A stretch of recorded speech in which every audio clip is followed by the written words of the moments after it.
دوستای عزیز، امروز میخوایم آموزش تایپ ده انگشتی رو با شما داشته باشیم. خب در مرحله اول ما باید انگشتامون رو طوری قرار بدیم که هر حرفی رو خواستیم با اون انگشت تایپ کنیم به انگشتمون نزدیک باشه و به اصطلاح ما میگیم موچمون رو تکون ندیم، یعنی فقط با تکون دادن انگشتامون بتونیم تایپ کنیم. جدی میفرمایید؟ حالا این به چه صورت اتفاق میفته؟ این که ما دو تا انگشت اشارمون رو روی حرف F و J قرار بدیم که خب رو صفحه کیبوردمون میبینیم رو این دو تا حرف هم یه برآمده یه ریزی هست و خب بعدش انگشتا رو به ترتیب در ادامش قرار میدیم.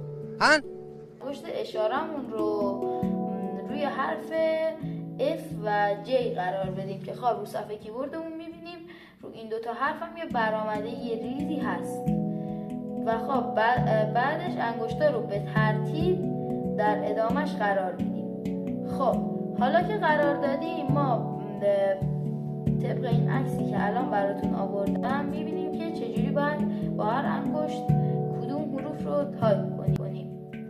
همینطوری که میبینید الان من با انگشت کوچیک مثلا بدون تکون دادن مچ میتونم همه اینا رو تایپ کنم و خب با انگشت حلقه هم همینطور و با همه انگشت همینطور.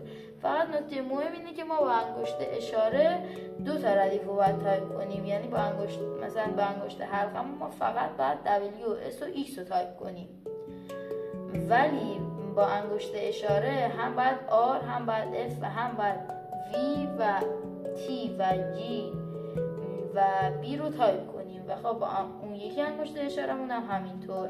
و خب ما برای اسپیس زدن هم از انگشت شستمون کمک میگیریم و با اون اسپیس میزنیم. خب به انا با تشکر از اینکه به توضیحات من گوش دادید. تا ویدیو دیگر، خدا نگهدار.